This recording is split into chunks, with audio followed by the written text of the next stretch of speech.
Right, I've got it recording now, so we'll make a start, and I'd like to welcome you to this Labour Housing Group North East meeting.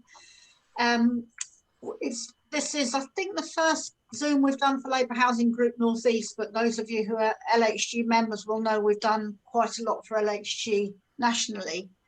But we're really, really pleased to have Sarah and Roberta with us to talk about the white paper. We're not pleased to be talking about the white paper, I'm afraid, because as you'll hear, and as I'm sure many of you know, it has drastic implications for the whole country, and as we'll hear, fairly drastic implications for areas such as the North East.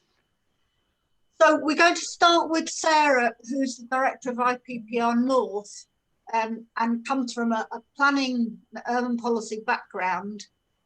We've talked planning matters over a number of years, and I'm very pleased that she's here to talk to us. And then we'll hear from Roberta about the Labour Planning Commission and what difference there is between that and the Tories white paper. And then we'll have time for questions. What I'd really like you to do is to put your questions in the chat. And if you can just restrict your chat comments to questions, that would be really good, because then we can see them quite easily. Or if you want to ask a question but haven't quite framed it yet, just say that. Okay, so I'll hand over to Sarah. If you'd like to say a little bit more about yourself, please do, to start. Yeah, okay, no problem. Thanks, Sheila, and thanks for the invitation to come along tonight. I think it's a really important topic, and I'm really delighted to have the chance to talk it through with you all. So as Sheila said, I'm the director of IPPR North. So IPPR North we always describe ourselves as sort of dedicated think tank for the north of England. We were set up 16 years ago in the Northeast with the intention of trying to give voice to some of the concerns at a regional level about the challenges and issues that people face in the Northeast, Northwest, Yorkshire and Humber that aren't always heard or articulated clearly at Westminster. And we wanted to try and give voice to some of that and to challenge the very sort of centralised way in which our policy making process works in the UK. So we do lots of pieces of research. We've done a lot on devolution, we've done a lot on transport investment, done a lot on education and skills, and more recently we've been doing bits and pieces on housing and planning as well. So just last week we published a paper looking at supported housing, particularly for people who are most vulnerable. So people fleeing domestic abuse, or people who are asylum seekers, or who are at risk of unemployment. Or risk of homelessness. We did a bit of work which we published last week, which highlighted the fragmentation of that supported housing, particularly for the most vulnerable. And we've also got another piece of work coming up in November, which is going to be looking at the decarbonisation of housing in the north and that agenda and what that might mean in a kind of post-COVID landscape. Could decarbonisation act as a sort of economic stimulus for the north, given the scale of the challenge that we face. So that's a little bit about us. We do a lot of research, we do a lot of events and kind of gathering people together to talk about issues like this. And we try to provide a bit of fresh thinking and some new ideas to help kind of move policy conversations along. We are part of the national IPPR as well, so we work quite closely with them on some of our projects. So so that's a little bit about us.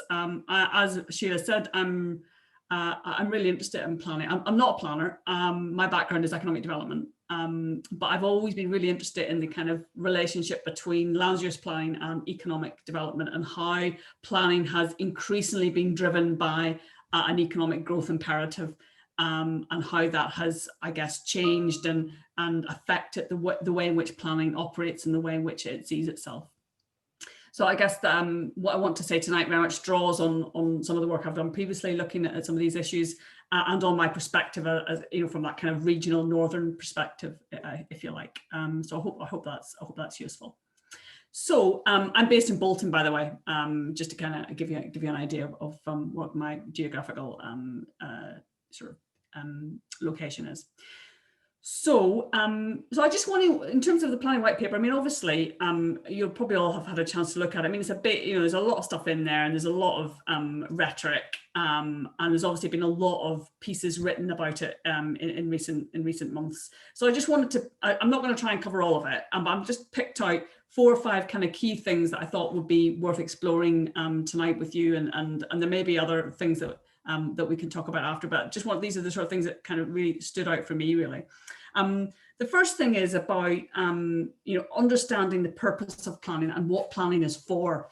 And I think the rhetoric in the white paper reflects a kind of decade-long tradition of planning bashing by the Conservative government and by the coalition government before that. And it very much reduces it to a bureaucratic burden which is seen as sort of standing in the way of economic progress. And the blame for all of our housing challenges, whether it's about quality or destroying the green belt or the lack of affordability, per quality, they're all laid at the door of planning. And I think that kind of framing of planning as the bad guy in all of this is really unfortunate.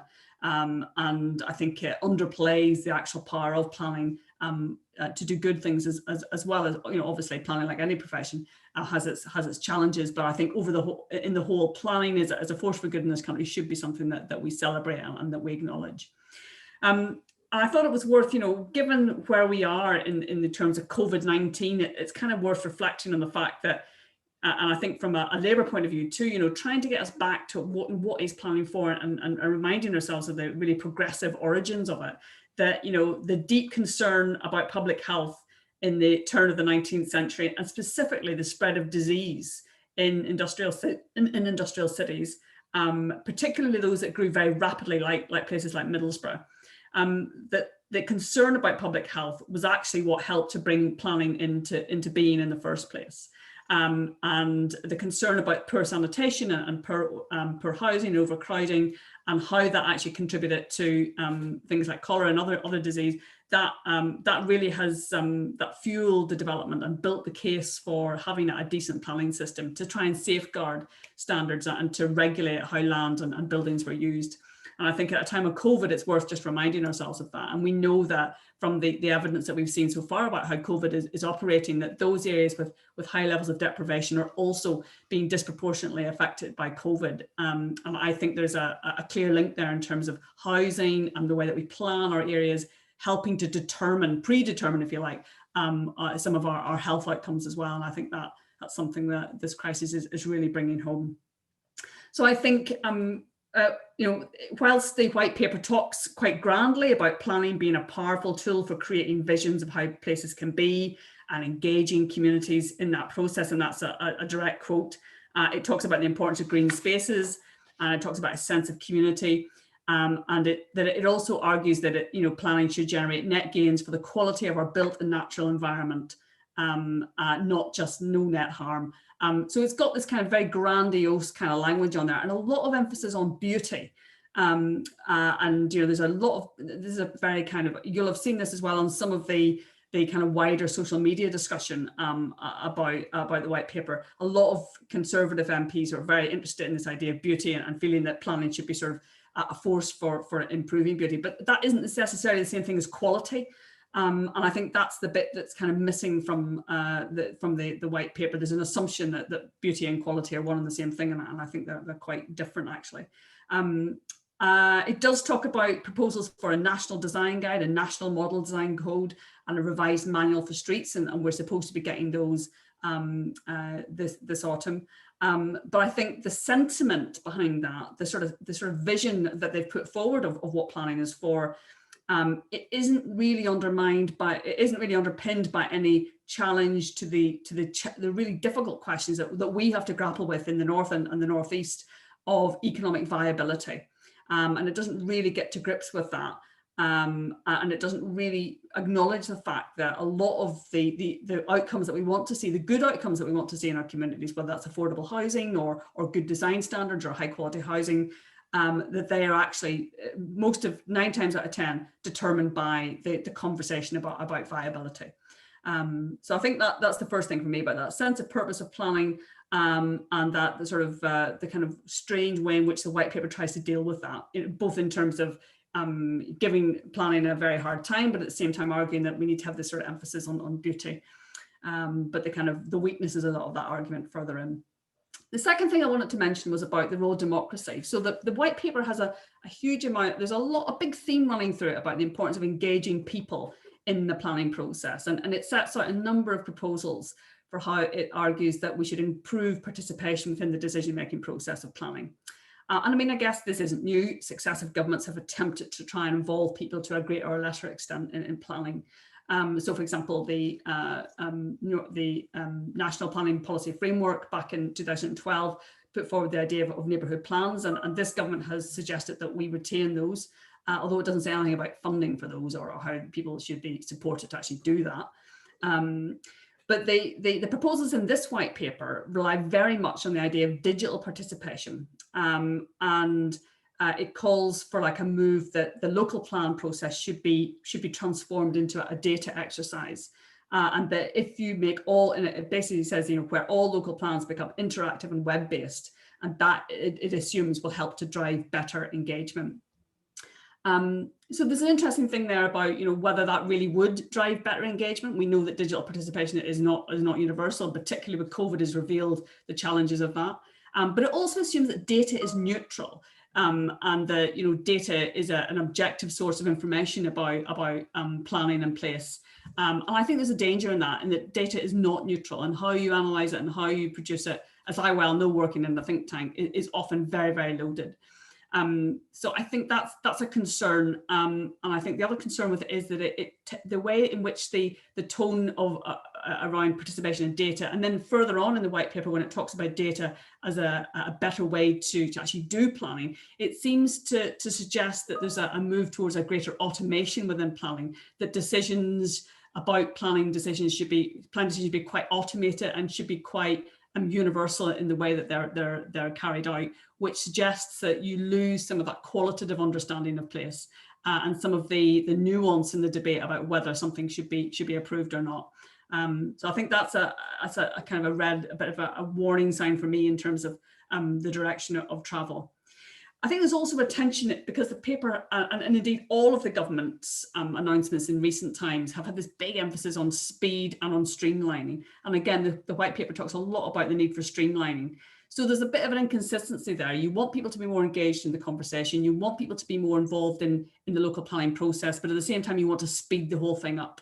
And I think inevitably, when you want to involve people in the democratic process, that takes time, and it demands time and investment to get people on board. And so there's a sort of a clear kind of inconsistency there for me. And I think also there's an interesting question about democracy. And for any of you who have ever been involved in kind of planning decisions, you'll know that the weight of public opinion is not necessarily enough to sway the decision-making process and planning. And at the end of the day, it comes down to kind of material considerations. And that if you find yourself, if you go against that, then you can find yourself in the appeals court. So I think the dynamic of trying to reconcile people's views about the decision-making process and planning can be difficult. And I think that's oversimplified within the white paper. And I think really this is about value, really. And I think this is a lot of what the white paper overlooks, and I think it's a lot of what we overlook in terms of the planning debate more generally. In the how people value land in their communities varies by person and by interest. So developers will value land based on their projections about how many houses they can sell. Others may value land because of its recreational or leisure purposes. Others still will value something because of the biodiversity or the natural capital that a piece of land produces. And the planning system is really where all of those different conceptions of value meet. And there's also a very close link with identity too. And so I think trying to reduce that process to a simple kind of exchange and analysis of purely quantitative data, it really overlooks the complexity of the decision-making process. Planning is supposed to be hard. It's supposed to be difficult because you're dealing with how people feel about their communities, how they feel about their land, and about people's need to have a decent place to live. So it shouldn't be something we just simply reduce to a, computer says no exercise. So that's the second point. The third point I wanted to talk a little bit about was about the kind of the tensions within the paper about centralism versus localism. And I think this comes down a bit to the housing market projections as well, and the way that the paper looks at that. So I mean, there has been in the previous national planning policy framework, there was a big focus at that time on localism, and that we needed to put the decision-making process in the hands of local people. I think was kind of the terminology loosely that was used at that time. And we've also seen devolution in parts of England, are very piecemeal, very kind of patchwork in comparison to what devolution in the devolved nations and regions. But we have seen some forms of devolution, and we've seen those mayoral combined authorities having some power over planning. So, for example, the mayoral development sites, and then the work that's been going on in places like Greater Manchester on a sort of city regional spatial plan, which has come along with its own issues. But we have started to see a little bit of what you might call localism, I guess, in that conversation. But there's a really strong centralising tendency in this white paper. And I think that speaks to the government's anxiety to kind of come up with some sort of winning national formula, which will help them to build the houses required to meet demand. So they stick with a sort of 300,000 target, for example. And they stick with a kind of I would describe fairly simplistic idea that, in areas of high demand, you need to, the forecast for housing numbers will be large. In areas of low demand, then the number of houses you need are small. So it's I think that doesn't really do us in the north and areas like northeast any favors, because it assumes a sort of position of almost like managed decline, if you like. And it fails to recognize that often in parts of the north, we use housing to build a sense of place, to build demand, and also to improve places for people. The housing is part of a kind of wider kind of regeneration strategy. And similarly, it fails to recognise that in many parts of the north, planning is actually part of the economy, that it's part of how you build a stronger place. And I think that's a real concern, particularly if it's something that's managed from the centre, that if the centre are dictating, this is how many houses we think that you in Newcastle need over the next 10, 20 years. Where is the kind of local knowledge, where is the local input there to say, well, actually, you might not be aware of this, central government, but we've got plans for X, Y, and Z, and we know that there's further things coming down the line. And I think it also fails to sort of join it up with a wider kind of discussion about infrastructure and how investment in infrastructure, whether that's transport or town centres, has a close link with residential use as well. And I know particularly in some town centres are thinking about greater use of residential accommodation to help kind of improve footfall and help town centres come back from decline. But that often requires the state to go first, to take the risk, if you like. And there's very little in this paper about the sort of the role of planning and de-risking investment, particularly in areas that have struggled economically. And then the other sort of concern in terms of centralising is that there's a sort of suggestion that where local authorities fail to kind of adhere to the new regulations they've put out about local plans, particularly the timescales they're suggesting local plans should be developed and delivered under, that the central government can intervene at that point.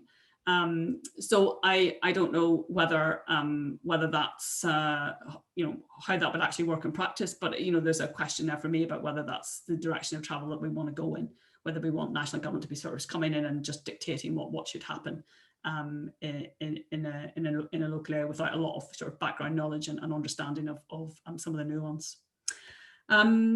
And then fifthly, I just wanted to spend the sort of brief time I've got left. I want to talk briefly about what's actually missing in what doesn't get a lot of airtime within the planning white paper. And I think overall there's a lot of focus on housing. Housing is obviously a massive political priority for all governments, and understandably so, because we all need a house to live in, and we that's okay. But I mean, this government is very focused on a kind of the houses to buy, and that they kind of still believe in that kind of house buying kind of democracy, and so that means that discussions on the private rented sector, on supported housing that I mentioned at the top of this conversation, particularly for the most vulnerable. Those issues are very much seem to play sort of second fiddle in the discussion. I think that's a concern because particularly the private rented sector, I think we all know that there are particular issues in that area. And for supported housing, from research we've done, we know that there's very little policy momentum around really trying to tackle some of the real challenges of helping people who are most vulnerable back into some sort of sustainable tenancies. I think the other thing that it doesn't really touch upon, and I guess I probably didn't expect it to, but I think it's probably worth acknowledging the fact that capacity within planning departments has been really badly damaged by austerity. Now, we wouldn't expect it to mention that, but I think it expects a lot of a planning department which has been very badly hit over the last 10 years as a result of cuts, and we know that planning has been particularly affected by that. There's very little reflections on the work that government have already been doing. You know, like, for example, there's no kind of discussion of there's been a lot of investigations into planning over the last sort of 10, 20 years. We had the Barker Review, we've had the Letwin Review, but there's very little kind of reference to any of those kind of sources of information, which is slightly odd. And I think the other thing is there's not a lot of discussion about low carbon and not a lot of ambition around, you know, the potential of housing in this country and how we could use the challenge and opportunity of decarbonising our homes and putting in place lower carbon heating systems, for example, how that could be really supported through the planning system. And that's a particular concern because we know from our research that the UK has the most inefficient homes in the whole of Europe. And in the north, we know that some of our homes are even worse than that. 44% of all homes in the north were built before 1945, and that's left a real legacy in terms of poor housing in many areas. So I think the lack of emphasis on low carbon and lack of ambition about that, I mean, it does get a reference, but there's no kind of real push behind it. And I think it would have been good to see a little bit more of that, particularly as we kind of move into the kind of into some sort of recovery from COVID at some point, hopefully. So that's I'm going to stop there. I've said enough, but hopefully that's been a kind of useful whistle stop tour through some of my thoughts on the white paper, and really happy to discuss it further. So thanks. Great, thank you very much. I didn't ask you specifically to say anything about the other paper accompanying the white paper about measuring, assessing the housing need numbers. I don't know if you could want to say anything about that now or come back to that in a minute. Yeah, I mean, I think it's as I was saying, I think there's I guess the real concern for me is that there's been various debates over the years about the formula that we use to try and calculate housing numbers. We did have, obviously we did have at one point the regional spatial strategy, which had a particular number which was calculated at a regional level. And then we've kind of moved back and forth. Then that was dismantled and sort of taken back into national government's remit. And now we've got this kind of new model that's come out. I think my concern, as I was saying, is that it's very much based on the assumption that areas that are growing, where the economy is growing, will need more houses, and areas that don't necessarily have a growing economy will need less. And I think, that's quite a simplistic interpretation, but that's certainly how it seems to appear to me. And that, I think, is problematic because it means that it underestimates the importance of planning in terms of regeneration and helping places to recover, but also that housing is not, isn't just about current demand, but it's about the future demand. And I think it kind of implies that if you're not growing, then it's just a case of managing decline, and yet there are other housing needs that may be apparent in that area that haven't really been properly taken into account by that formula. Thank you very much. Yes, a lot to think about there. We'll move on to Roberta, who's going to talk about the Labour Planning Commission. Roberta, as I'm sure many of you will know, was in the housing team, and specialised in planning for some of that time. She has a social policy and housing background and was indeed a city councillor here in Newcastle for some years. But I wanted to particularly to focus on the work that she led on the Labour Planning Commission, which was published earlier this year, and has some very interesting differences and some similarities in some areas with the white paper. So Roberta, take us through that. Thank you, Sheila, and thanks for asking me to talk about Labour's Planning Commission. I will just direct people also to the recent article I did for Red Brick, which kind of summarised the differences between the Planning White Paper and the Labour Planning Commission, and you all might find that helpful. We launched the Planning Commission report in March, which was like just the worst possible time to be launching something, and ended up having to just do something online. So it is the intention that when we're able to have something back in Parliament, that we will do that. We launched it at conference in 2018, and I think it's fair to say that we started from a very different position to the government, although we were influenced in terms of needing to have a planning commission to develop a new planning policy for Labour, partly by what the government and the coalition government before it had done to the planning system over the last 10 years. But the Planning Commission was launched really within a very, very strong value-based framework of returning planning to its visionary roots and having two big value systems underpin it in terms of tackling inequality and addressing climate change. Within all of that, we recognised a whole list of things that we thought had made the current planning system dysfunctional. And it wasn't only the blame game that the government played with the planning system. You know, there was year on year, more and more planning approvals for housing, that, including affordable housing, that wasn't built, and yet planning always got the blame. But there were other things, the constant deregulation of planning, the greater use of permitted development, the sanctions against planning authorities for having too many appeals, contracted out planning services, too many local authorities without local plans in place, and that was leading to an increasingly undemocratised, technically focused planning system that I witnessed, and I think all of us witnessed, being increasingly at the mercy of speculators, and where plan making, and indeed, as I said, the vision that should be underpinning that had really taken a back seat. So that when the commission itself was made up of representatives of people from, RTPI and TCPA and, CPRE and all of the big stakeholders you would expect to be on a planning commission. But also we did regional events that were led by local authorities and their communities.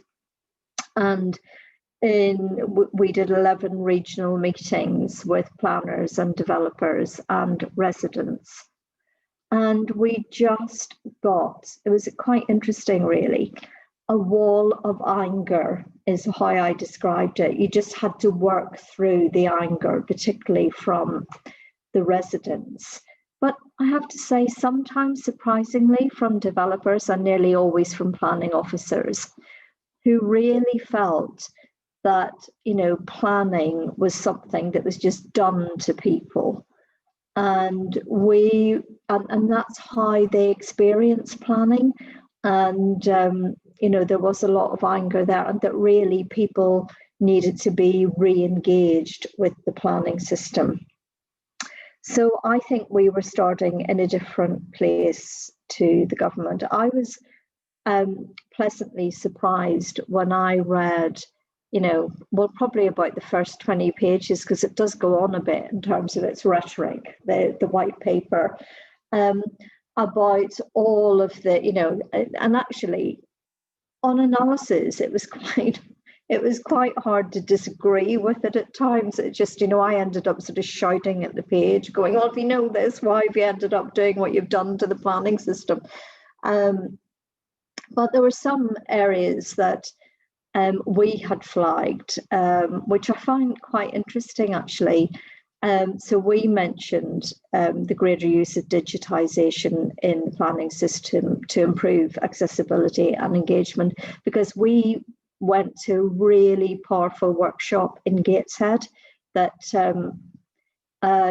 demonstrated how you could get information across much better to people by giving them digital skills. And, they were using some quite imaginative community methods to do that. So we thought, yeah, there is something in this. It's not the only thing you do, but there is something in this. And we thought there should be more investment in skills and training for planners, and that is mentioned in the white paper. We, for a long time, had argued for a nationally agreed method of assessing housing need, mostly because some particularly Tory authorities were quite good at measuring housing need in their area and deciding they didn't have any. So we thought, that just can't be the case. And again, there was, I think, cross-party agreement that the design and quality of what is built needs to be improved, although we really do mean design and quality, whereas sometimes I think when the Conservatives talk about beauty, they're talking about preserving nice views in their rural constituencies rather than anything, really to do with the quality of what is built. So, in addition to making recommendations in those areas that I've just talked about, what we really wanted to do, and we thought long and hard about this, about how radical the change needed to be. And we thought, actually, given the degree of disengagement with the planning system, given the fact that it takes forever to make local plans, that they're quite disconnected, and there's no real link between national infrastructure planning and regions and local areas, that we would propose a 4-tier planning system, which I know sounds very bureaucratic, but what we envisaged was that actually the planning system would start with a community plan that would be ward-based. It would be within a framework of a local authority plan that communities would be supported by planning professionals, but that in terms of placemaking, which we wanted to be at the heart of Labour's planning policy, we had to start with places that people understood and at a level that people felt comfortable with. And then that could be a building block for the local, regional plan. And then regional plans would talk to the national plans and vice versa. We thought that if you were going to address issues like climate change, you had to do something about building standards. It wasn't enough to just say, oh yes, well, we'll aim for zero carbon in 50 years' time. But actually we needed to change building standards to address quality, climate change and safety issues, and to put in new guidance on how national standards would achieve high quality design. We also thought we should get rid of permitted development pretty much across the piece. And what we really wanted in terms of developing the system of planning tiers was to allow the facilities that people need to be planned at the right spatial level. So sometimes you would want perhaps a leisure facility for a region, or you might want it for a local community. but local communities wouldn't have the ability to plan, necessarily transport or, I don't know, a new running track in their local community, but that, a regional tier could bring all of that together. And actually, we also thought in terms of redistribution from an infrastructure levy or topping up an infrastructure levy, that sometimes would need to go beyond a local authority level. It might be metro mayors, it might be something else. We didn't get into that debate, but we thought there does have to be an actual system in place here to level up, if I can steal the government's language. And the planning system, we thought, was a major way in which economic development could take place, but it would be about much more than economic development. This really was about building or rebuilding communities for the future and trying to ensure that people have the services that they need on their doorstep and that they've got access to cycling or to public transport. We also proposed introducing a land value capture system, and one that would be under the control of the local community. There are a number of models around the country already for that, for the new towns, and we thought it was a pity that had been done away with and it should be reintroduced.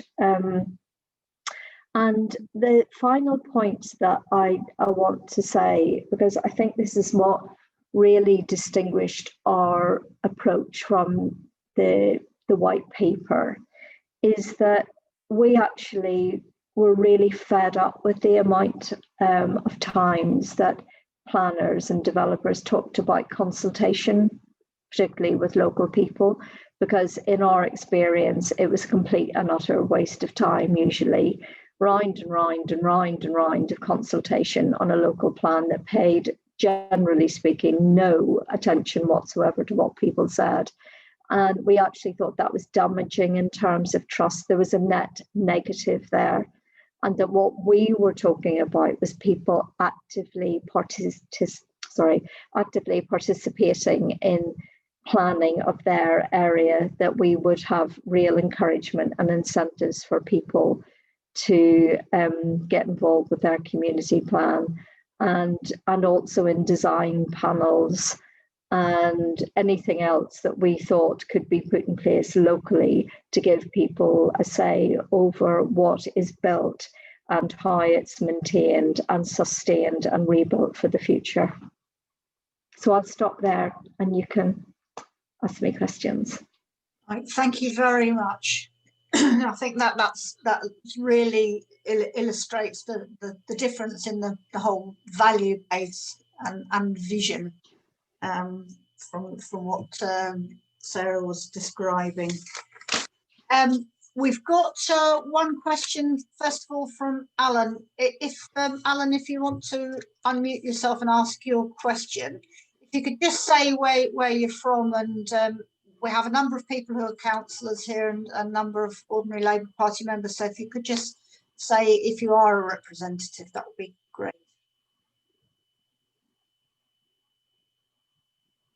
Alan, are you all right to start?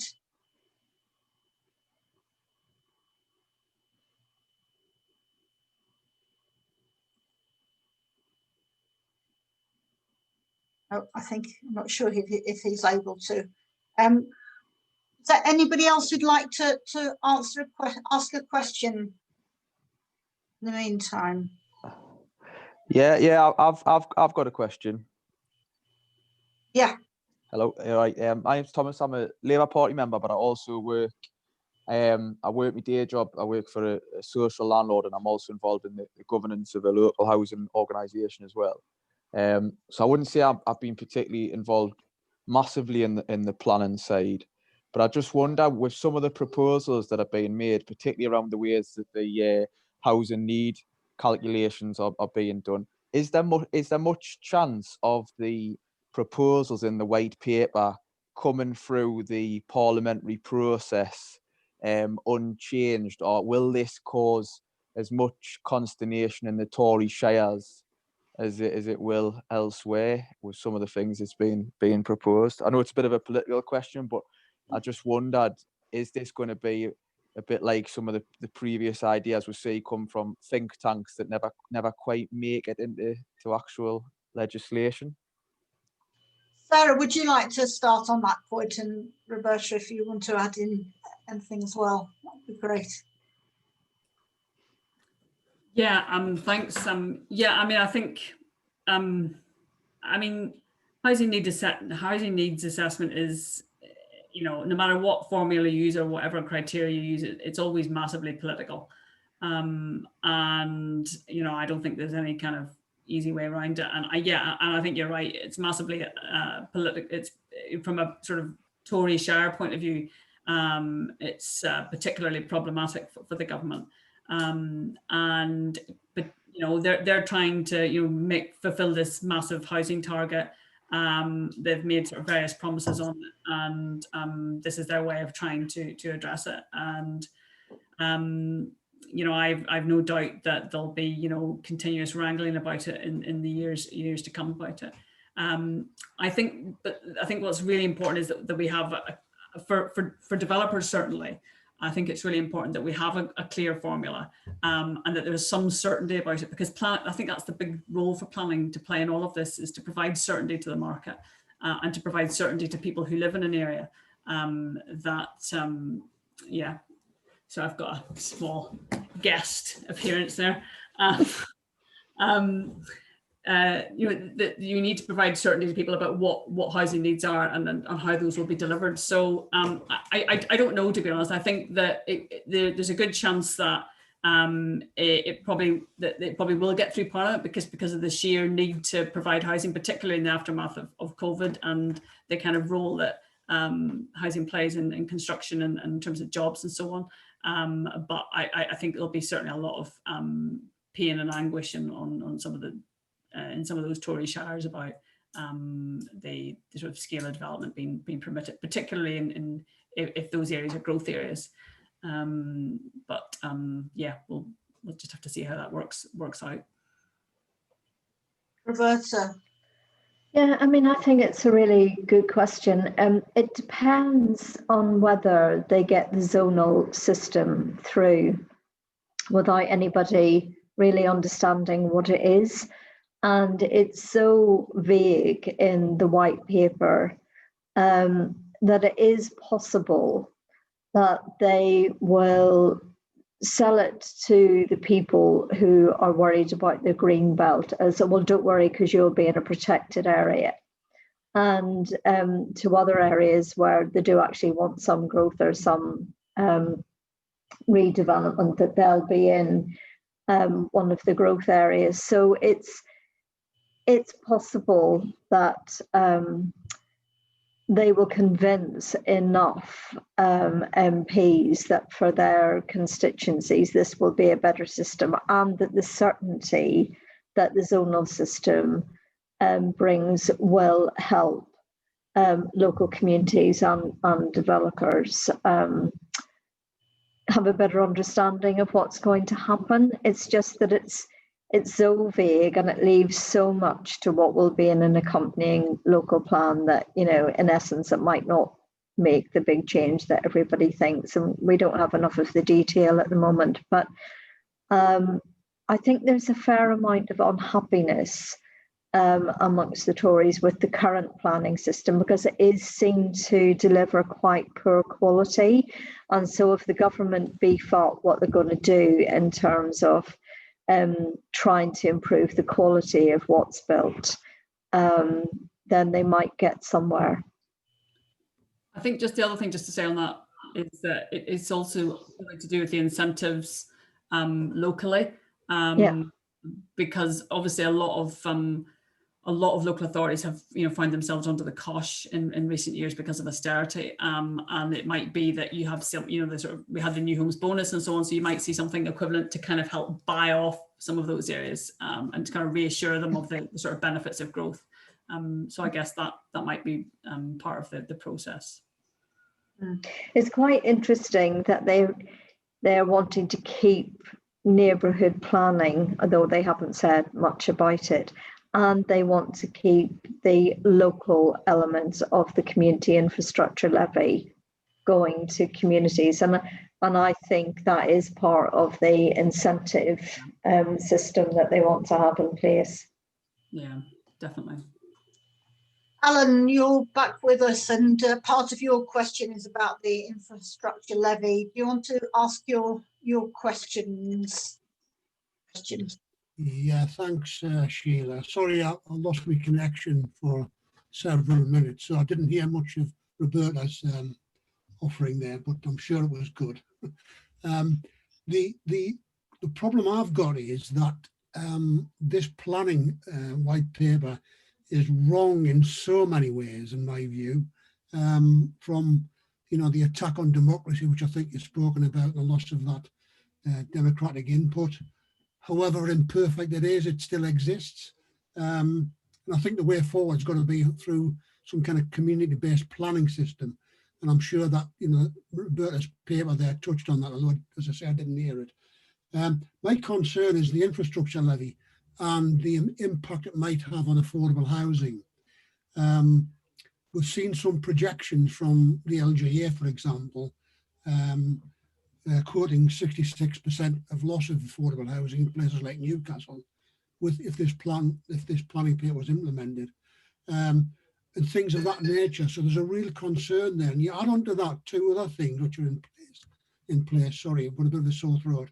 I haven't got COVID, mind. The two that concern me are the move by raising the limit, the 10 limit of numbers of properties developed to 50, and that at a stroke is going to cut the amount of affordable homes we're going to have. That's a real concern that I have, particularly in the rural areas. And I come from Northumberland, as you're aware, and that's a real concern in Northumberland because they're under real pressure in terms of affordable housing there.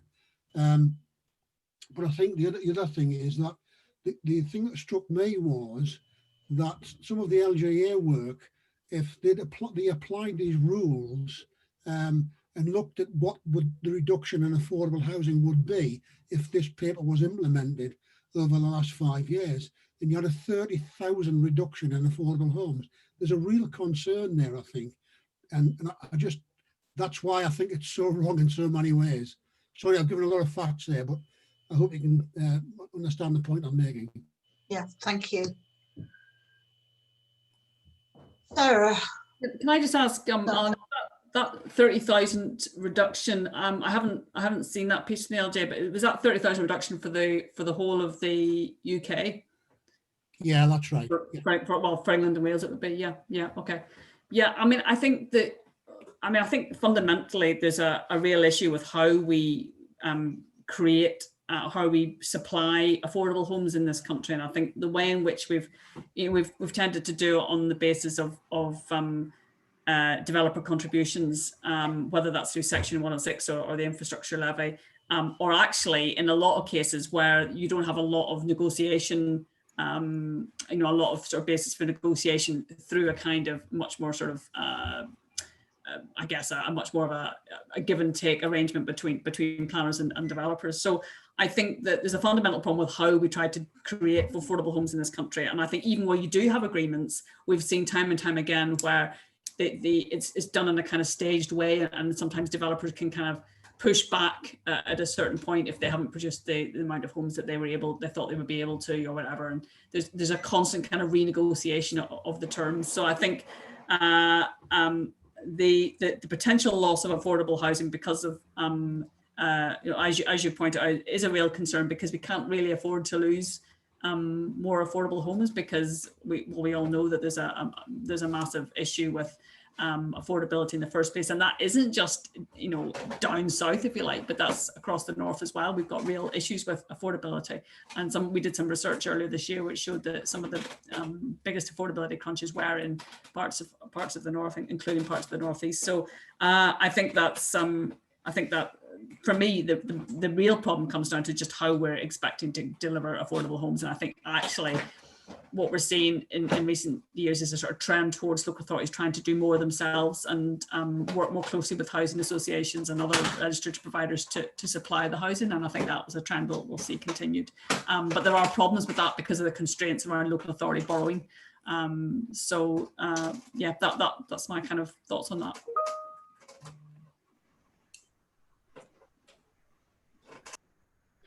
You're muted, Sheila. Did you cover anything about the infrastructure levy in your work? Was that to me, Sheila? Yes. Yeah. Yeah, we did, and actually we were going to come back to do a separate piece of work on the land value capture or a levy.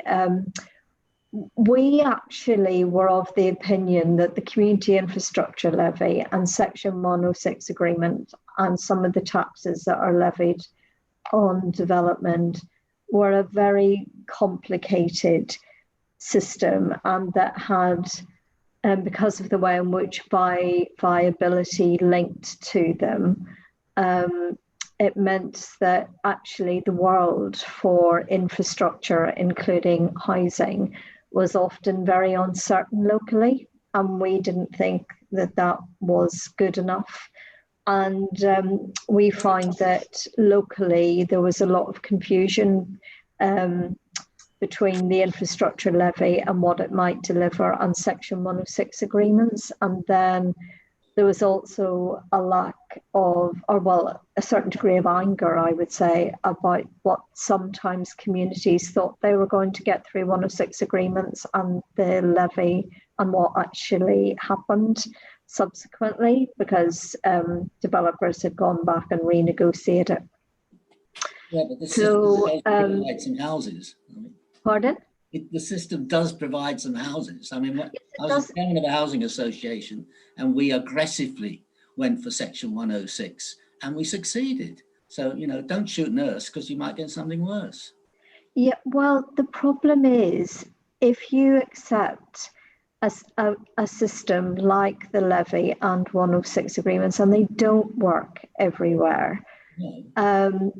then that shouldn't, the fact that there is something in place, there is a system in place that delivers something, doesn't mean that we shouldn't be thinking of creating a system that will be much, much better. Okay. And the levy that was applied by new towns on development on each housing unit delivered was a much simpler, better. It was a flat rate and it was simple. And we thought something like that should go into a land value tax. It would be a simple system.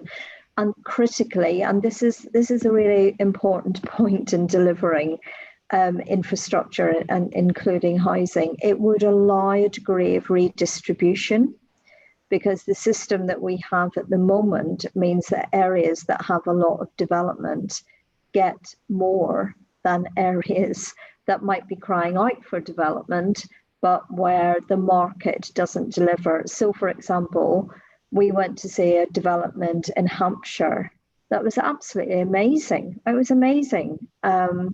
And they had a large proportion of affordable housing units. They built 3 new schools, 2 health centres, a skills unit. I mean, I could roll off, you know, because they were able to do that. They had the land, and there wasn't a lot of local opposition. But that's that's a system that creates and makes worse, I think, inequality. And we have to stand back and think, what about a system that will work everywhere and where you will get good quality development, you know, whether you're in an area that finds growth more difficult or an area that's, you know, people are considering it very desirable. And that's why our planning commission was different than what the Conservatives have come up with. I think it comes back to that question about viability too. That viability is the kind of main creator of extra value in the system, whether that's for affordable housing or whether it's for infrastructure improvements like roads and schools and so on, then ultimately it's a growth-based model, and if your area isn't showing signs of growth or economic prosperity, then you're basically saying, well, we can't afford to build any affordable homes, and I think that's the fundamental issue with it. So that's when you do need some sort of state intervention or civil society intervention to help kind of meet the gap and de-risk the investment. So yeah. Right, we've got time for a very quick question if anybody else has one. Anybody else wanting to ask a question?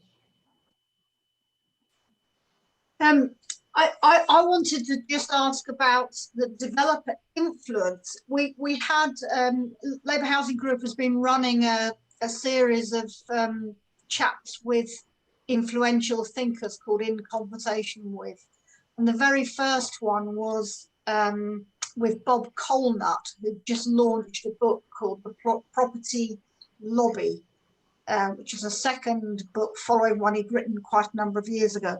And his main point is that developers, and the large developers in particular, hold all the keys. They are driving our planning system.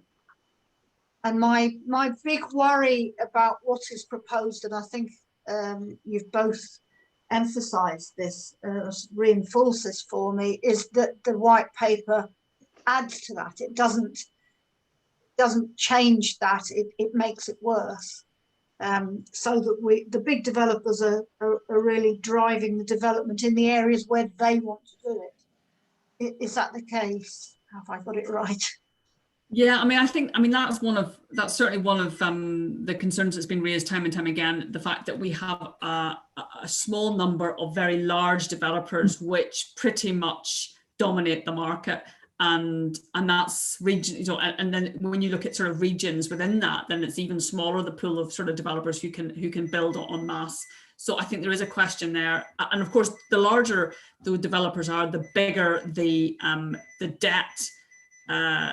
The sort of debt that they've got to service, if you like, which then has knock-on consequences for the speed at which they're able to develop things, because they only want to develop things where they can be sure they're going to get a really secure return on their investment. Otherwise, they can't make their debt payments. So I think that's a really big concern, and it kind of is a really big barrier in actually delivering homes. So I think there's there's a question, there's been a lot of various sort of suggestions put forward about how you try to diversify the market, how do you try and encourage new entrants to local markets, particularly the housing associations play a really important role. And also we've seen civil society, organisations more actively playing a role in buying, civil charities and other third sector organisations actually actively participating in the market too. So I think that's as well as local authorities. So I think that's part of it. But yeah, it is a massive concern, and they have massive influence, in terms of the way in which they can get to politicians and influence the debate, through all sorts of means. So yeah, it's a big concern, and I think it would be great if Labour were able to say something about how we could deal with that and going forward. Roberta. I totally agree with just what Sarah said. I wanted to raise another issue which I think is relevant to this, which we did look at, and that was how you get more land into the system. Because one of the things that the big developers do is hold back land. So they land bank because they want to protect the value of the land.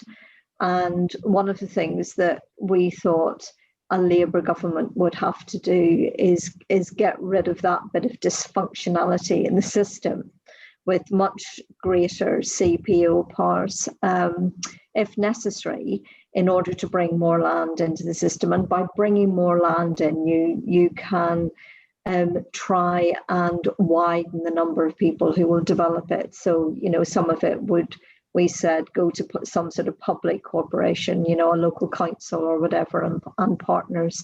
And we are saying and partners to develop. And in some ways, weaken the big six development companies, not by actually attacking them head on, but by just ensuring that you are diversifying the market and having a big role for public providers in partnership, with their communities too. And I mean, it was interesting that when we had the workshops with the developers, I thought this would be a big no-no, but actually the developers split a bit on it, and they thought, well, yeah, if there's something that brings more land into the system, well, we might benefit from that as well.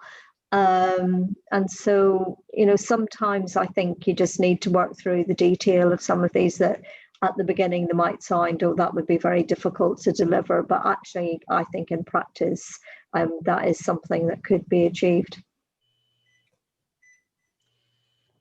Yes, well, I was so cheered by hearing what the Labour Planning Commission was concluding and the way that had developed. It seems to me that the really critical point we've heard from both of you is about how important planning is as a force for good, and it should be a public good. It seems to me that there's very little in the white paper which is going in that direction.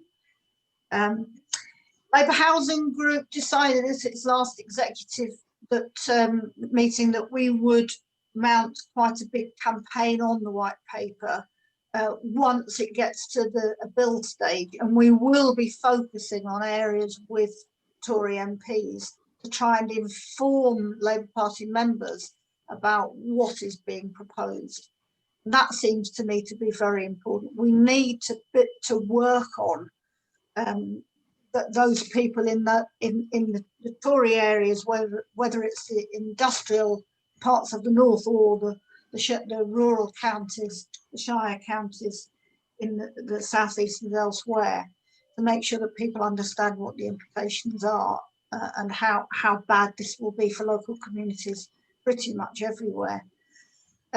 So if you aren't a member of Labour Housing Group, please join us, and you'll hear about that campaign. If you aren't a member of Labour Housing Group but would like to bring that debate into your constituency, please do contact us, because I think we really need this. This needs to be a major campaign around the country.